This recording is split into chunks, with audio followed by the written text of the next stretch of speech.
So in this lesson, I want to talk you through the instruction manual for yoga, which is called the Yoga Sutra. So yoga is more than just doing a bunch of poses in a class. I hope that's pretty clear by now. Yoga at its very root is about finding a pathway to enlightenment, to unity, and really to a point of tranquility with your environment. So people oftentimes get fixated on the poses. That's why yoga has become so focused there, is because that's what gets people's attention and really holds them there, for better or for worse, for a long period of time. And just like most of us get fixated on the physical body, that's how I correlate, people getting fixated on the yoga poses. It's the same kind of concept. One of the examples I really like to give is that, if you've ever slept wrong on your neck, and if you're moving through the day like this, like I'm gonna turn my head like this, it's really challenging to want to get focus at all, to aspire to much. You're probably not getting much done that day because of how you slept. The same kind of concept applies with the physical body, is that if you have a pain in your back or in your neck and you can't focus on much, you're not going to aspire to much. So you're so kind of brought down to this level that you have to deal with something so foundational, so functional, that we can't move past it. Eventually, in the yoga practice, we have to move past it. So that's why there is an emphasis on the physical body first. And so we have to be able to fix some of these basic needs that we have so that we can move on from them. So if you want to move on from them, and you need to, that's the only way to really contribute something on a much greater scale. On that path, meditation is on that path, but we're not there yet. So the instruction manual, as I said before, is called the Yoga Sutra. The Yoga Sutra is made up of 4 different chapters or books, or what they're called. And in those 4 books, they're very different.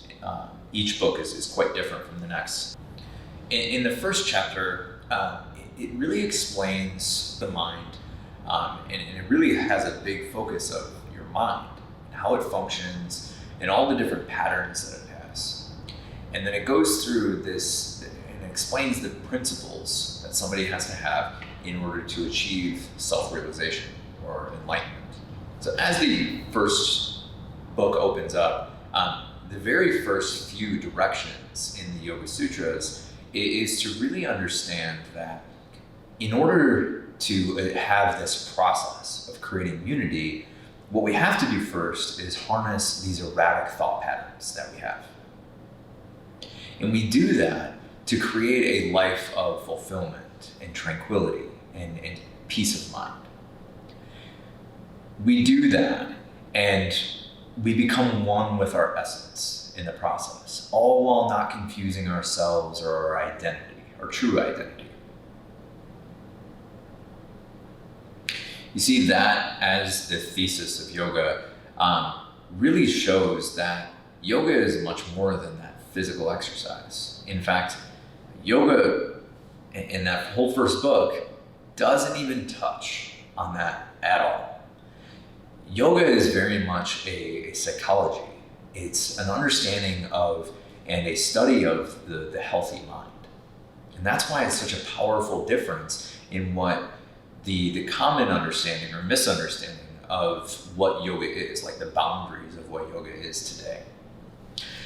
So when we understand that yoga is about this psychology of understanding who and what we are deep down, what we will find is that most of the practice is about finding out what we are not. Because if you're like anything like me, most of us go throughout our life and we just kind of like pick up a whole bunch of junk along the way. And all of that junk that we've picked up from other people or rules that we've done, experiences that we've had, or preferences that we have, we believe at some point that is part of who we are, that makes us who we are. And the yoga process is all about finding out how it's not. It's truly not. We are much more than that. We are this unchangeable and really infinite peace.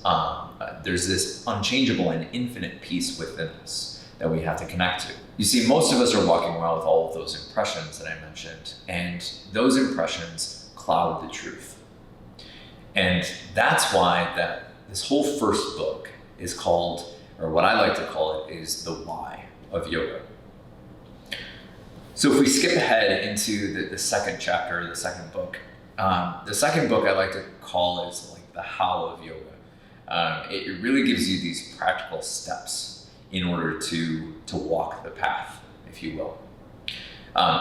The second book is a really big focus for yoga practitioners of all kinds, whether they're modern and only focus on asana, or if they're more traditional and focus on a more holistic type of practice. The second book is a very big focus of it for all of us. And that's because it really gives us and outlines this step-by-step approach on how to follow the yogic process. That step-by-step approach is called the 8 limbs of yoga. So now the 8 limbs is it's such a big it's such a large focus of mine personally. It's very deep, very important in yoga, as well as personally. And so if this is a portion of the course that interests you, there's like a whole nother course that's exclusively focused on the 8 limbs. But we have just enough time just to kind of touch it and move on. Within the 8 limbs, there's we have different steps that we go through that ultimately lead to enlightenment. We begin with our relationships with the external world. So it's called the yamas, ways to kind of curb our behavior. Then it moves on to the niyamas, which is your personal practices and your personal observances. And then it moves through steps that a lot of us are pretty familiar with. It moves through asana, which is posture, and then pranayama, which commonly is understood to be breath work. And then the following steps may be new to a lot of people. There's pratyahara, which is withdrawing from your senses, dharana, which means finding a focal point. And then it goes into dhyana, which is the focus of this course, which is meditation. And then finally samadhi, which is understood to be self-realization or self-actualization. Really what I want to get across in this kind of portion of the course is that when we want to look at meditation, especially as it relates to yoga, what we've done is we've really zeroed in. We've narrowed our focus on this one step. And if we back out a little bit, then we have the 8 limbs. We see that there's this systematic process on how we can do this. And then if we back out further, we can see all of the Yoga Sutra, the directions of yoga, and how to really use all your tools and live a life of fulfillment. And then if we back out further, we see kind of like how everything evolved from that. So as we look at meditation specifically, it's a very small and narrow point that we have to hit. However important, it's one cog in this very complex system. So as we move forward with this process, definitely be patient with yourself.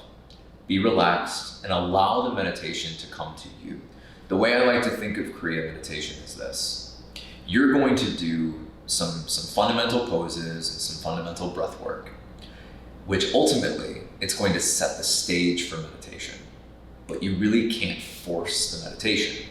All you do is all the prep work, and eventually it comes naturally.